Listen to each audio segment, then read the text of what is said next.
France might make vaccines mandatory for all healthcare workers soon. This follows a surge in cases of the India Delta variant across the country. But opinions on the vaccine are still divided. NTD's David Vevez brings us this report from Paris. Just a few days after life returned to normal, with restrictive measures lifted, the new Delta variant of the CCP virus threatens to ruin the summer in France.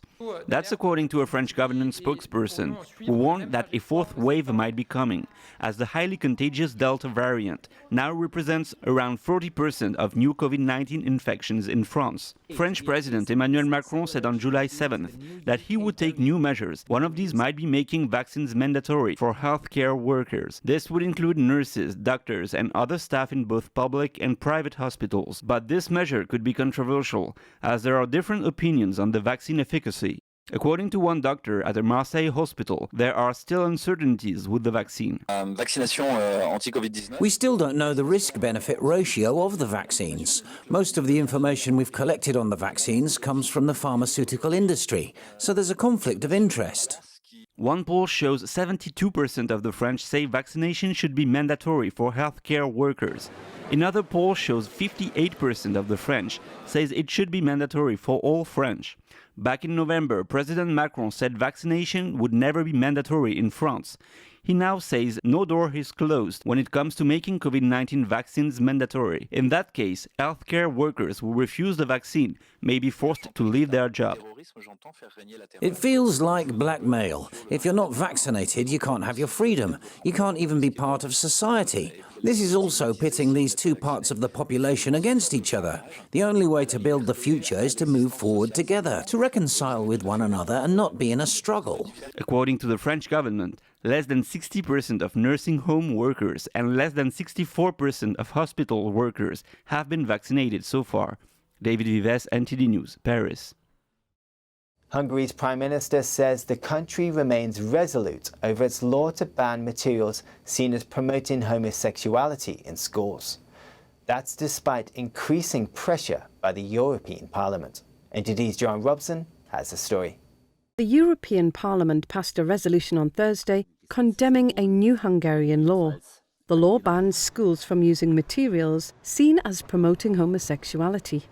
The non-binding resolution calls for legal action and a funding cut against Hungary. The Commission will actively monitor the respect of fundamental rights, including the principle of non-discrimination, in the execution of the EU budget. But Hungarian Prime Minister Viktor Orbán says EU efforts to force Hungary to abandon the new law will be in vain. The European Parliament and the European Committee want us to allow the LGBTQ activists and organizations into the kindergartens and schools. Hungary does not want this. European Union Chief Executive Ursula von der Leyen warned Hungary it must repeal the legislation or face the full force of the EU law. But Orbán says only Hungary has the right to decide how the nation's children should be raised and educated. The debate is about who decides how we raise our children. According to the European basic treaties, this is obviously an issue that belongs to the Hungarians, to the national sovereignty. The law bans schools from using materials seen as promoting homosexuality and gender reassignment, and says under-18s cannot be shown pornographic content. Joanne Robson, NTD News. A French family that has been producing champagne for 7 generations is ready to fight Russia's labelling of their product as sparkling wine. NTD's Neil Woodrow has the details. French champagne producer Michel Drapier loves his many Russian customers, including the national airline that serves his product in business class. But Drapier worries a new Russian law on labelling imported champagne will undermine the principle he holds sacrosanct, that only bubbly produced in France's Champagne region is worthy of the name. Le mot champagne est magique. The word champagne is magical. It has been recognized in 2014 as a World Heritage by UNESCO.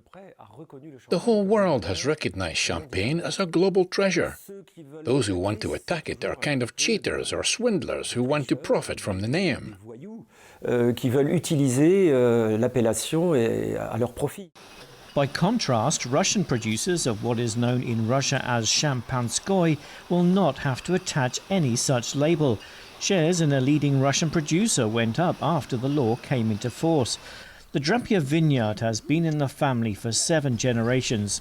So yes, we have to fight so that our name is recognized and not watered down through international productions in which consumers themselves are fooled, because ultimately they are going to drink champagne or they are going to drink Asian sparkling wine.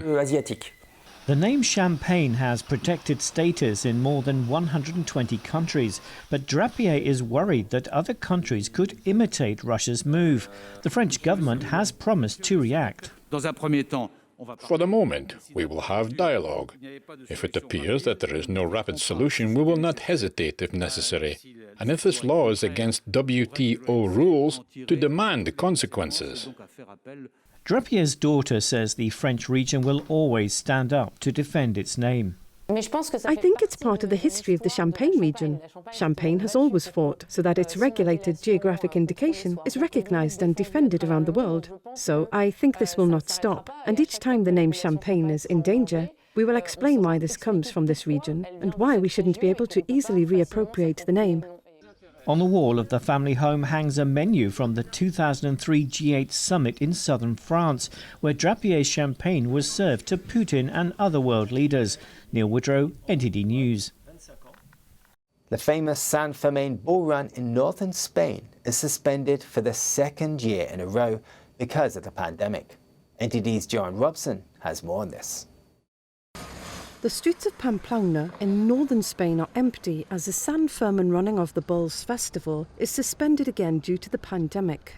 The week-long festival usually kicks off with its first bull run on July the 7th and draws thrill-seekers from all over the world. I feel enormous sadness because we like coming here to run, but we understand that because of the pandemic it's been cancelled. We come feeling equally keen and we will return next year. Enthusiasts arrive to run with bulls through the narrow streets while hundreds of others pack the squares to party. Last year's cancellation was the first in over 4 decades and was a big financial blow to Pamplona's bars, restaurants and hotels. Now the street is empty, the balconies are empty. We would have a long queue of people up to that post that has the hot dog sign. Then there is another queue on this side. The balconies are full of people. The San Fermin Festival gained international fame from Ernest Hemingway's novel The Sun Also Rises. As well as the morning bull runs and afternoon bull fights, it features round-the-clock singing, dancing and drinking by revellers dressed in white clothes and redneck scarves. Joanne Robson, NTD News. A sleepy Italian hamlet has been transformed into a must-go for foodies after a group of local youths hatched a plan to save the area from being abandoned. NTD's El Rhodes has the story. In a cluster of old abandoned stalls nestled between the mountains in central Italy, a group of young people have launched a project to boost the local economy and keep the youth from leaving. They have renovated the stalls into a hostel. The renovations are funded by the regional government. In Italy, there are more than 700,000 buildings, often public ones, that are abandoned. On the other side, there is a generation of young people who need places to meet, to interact, study, enjoy culture, do business, and above all, places where we can become leaders of cultural, social, economic, and touristic development of our territory. Italy is suffering a huge demographic crisis due to an ageing population and high youth unemployment, resulting in the country's young people deserting rural areas altogether. The youth unemployment rate is nearly 34%. 23-year-old Giada Bianchini has just finished university and was tempted to leave. Now she is staying. We gave work to all the young people from around here, all youth from Trevi, and so now they will have the possibility to remain here and perhaps pass the desire to others to stay here, where we grew up. The hostel has its own restaurant, offering specialities with local ingredients, including wild boar meat from the nearby forest and cannelloni filled with locally produced goat's milk ricotta. The price of the hostel makes it accessible to young travellers, but the top-notch food is attracting a mix of clients. Earl Rhodes, NTD News.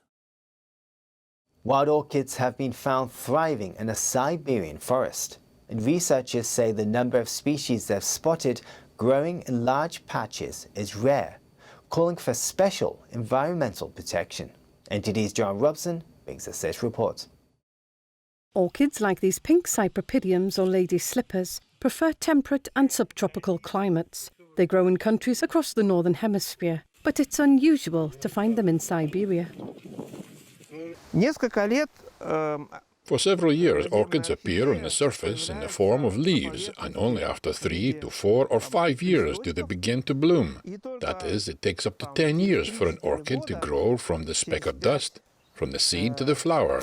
It is such a very long life cycle, and for this whole patch to appear, it takes about 50 years. According to Russian botanists, just 40 of the world's 28,000 orchid species are found in Siberia. But this small area of southwestern Siberia is an orchid hotspot. Scientists researching the unique patch say they've found and recorded 14 species. Such a concentration of the plant outside tropical regions marks a rare success. Local biology teacher Yuri Panov was the first to discover them 15 years ago.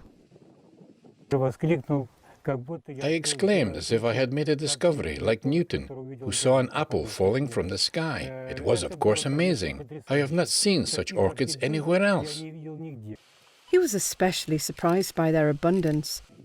Now these woods and fields have become a place of pilgrimage. 4 of the species here are listed in the Russian Red Book, a document which lists rare and endangered species of plants and animals. Researchers from the Russian Academy of Sciences have been studying this area since 2017.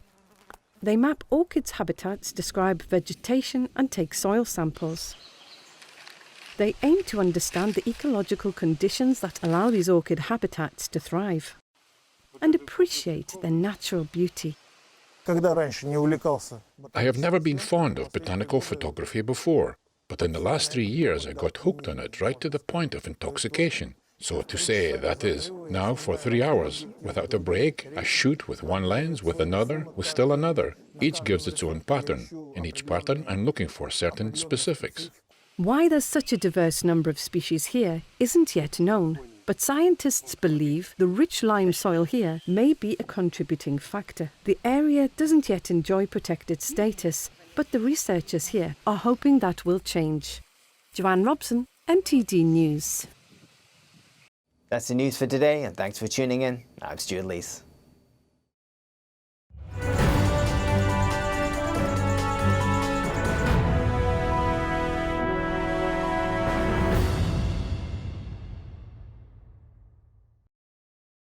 Thank you for watching our daily news show on YouTube. You can also watch our other programming on channel 190 on Sky TV or on Freeview via channel box on channel 271.